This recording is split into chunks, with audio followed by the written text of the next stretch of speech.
Hi!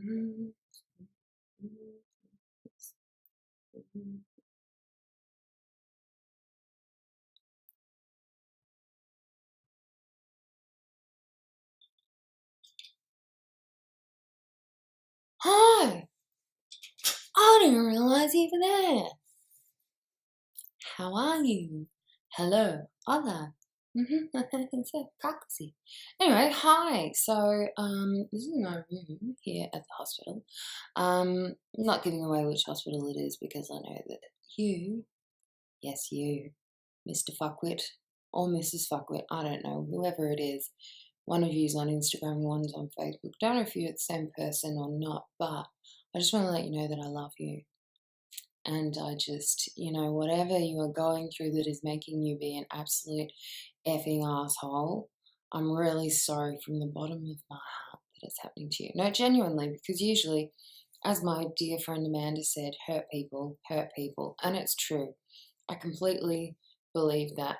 I really do. Hurt people. So whatever it is that you're going through, I really hope that you pull through it and stop hurting other people just because of it. But I just want to let you know that whatever you're saying to me isn't actually affecting me. In fact, if anything, it's actually given me a massive ego that you would go to the extent to start a fake Facebook and a fake Instagram account just to say nasty things to me. It makes me think, as soon as you start having haters, then you've really made it, haven't you? You have, as far as I'm concerned. What have I got here? Women's help card. I can get one for you if you want. Anyway, here you'll see I've got a beautiful bunch of flowers that my friend Nicola had sent to me. They finally arrived, and on the card it said, "I'm really glad that you didn't stay dead." Now, isn't that just the best card ever to be attached to some flowers after, about a week and a half after coming out ICU for trying to neck yourself? Now, when I first got here, I was still waking up every day hoping that I would die that day or hoping that I would soon die and thinking of ways to die. And it's just been, it's been pretty constant. But today was a different day. I don't know what it was about today, but things seem to be changing. I'm going to be here for another 2 weeks at least, doing group therapy every single day. And let me tell you, it is exhausting.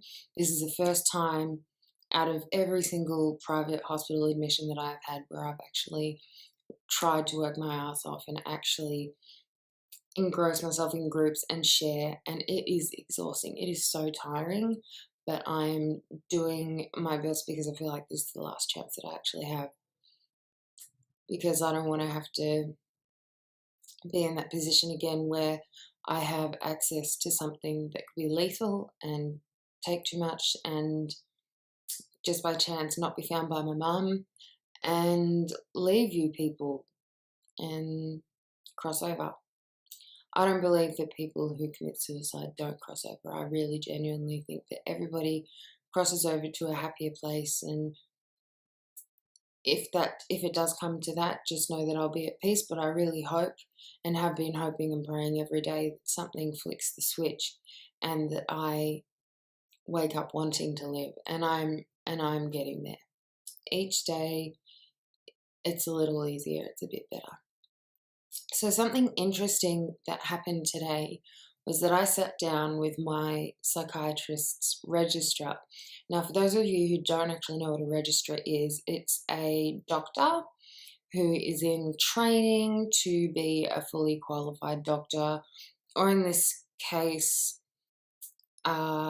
the registrar that I was seeing is a qualified doctor, a GP. However, he is now a registrar training to become a fully qualified psychiatrist. So they go through so much to get to the point of being fully qualified psychiatrist. And, it's all power to them, because I can imagine it's incredibly full on, it's incredibly taxing, but I think it really must be quite fascinating too.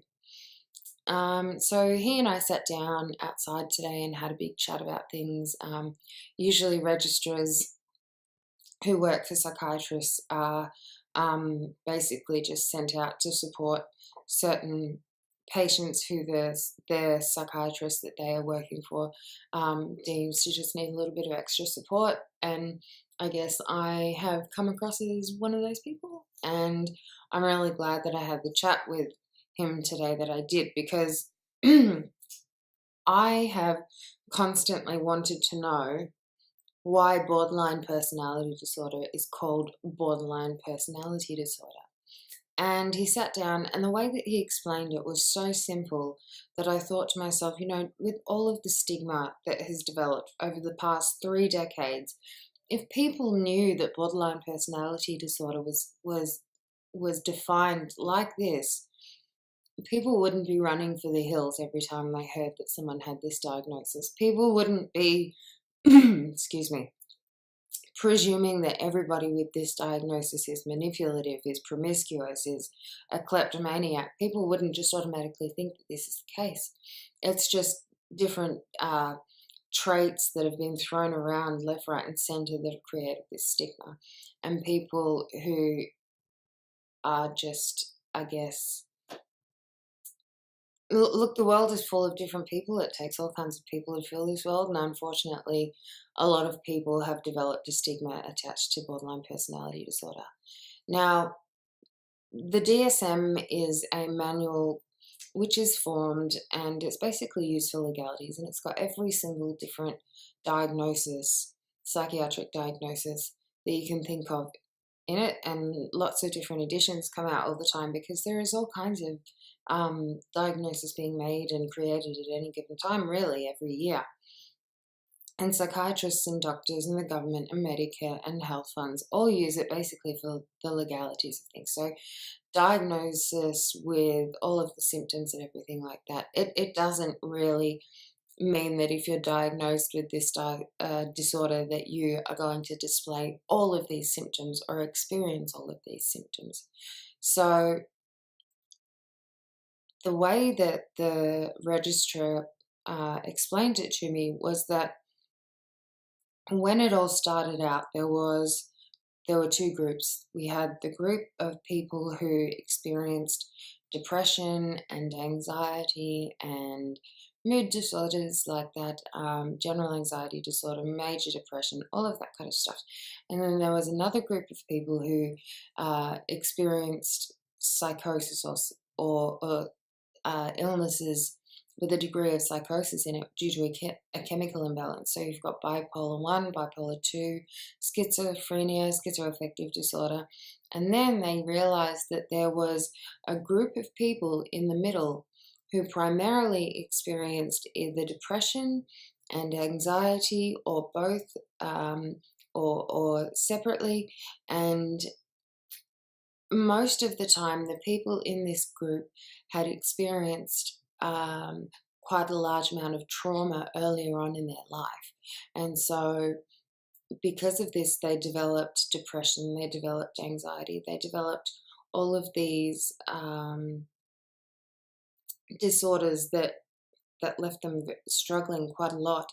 And when things were really, really bad and when things were really extreme, they would experience symptoms of psychosis. So borderline personality disorder means that, well, basically, in a nutshell, a person with borderline personality disorder, due to the trauma that they've experienced as a child, hasn't, or early on in their life, hasn't had the chance to develop a personality that has built resilience in a supported environment.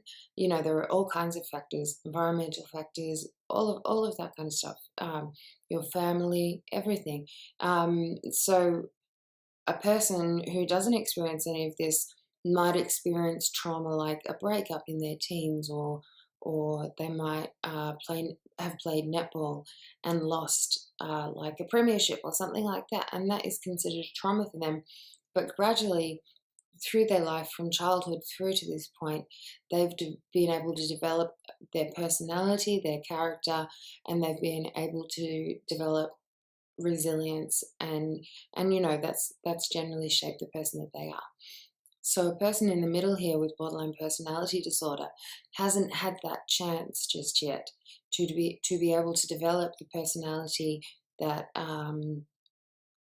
is resilient, knows how to cope, knows how to manage distress well, knows how to regulate their emotions. So they're in the middle, and the treatment for that is often therapy, which assists the person to um, basically do everything that they didn't get to do due to trauma from the young age getting to this point here.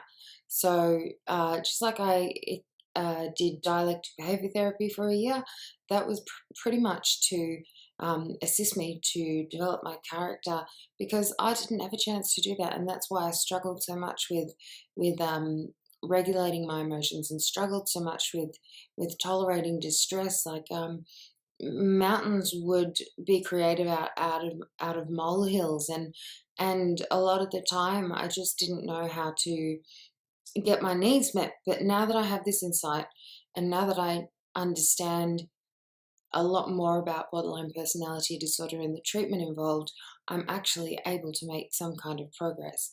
And I have experienced the most difficult, trying, challenging times of my life over the past 2 years. And I have just been to hell and back. And I created this wonderful life for myself.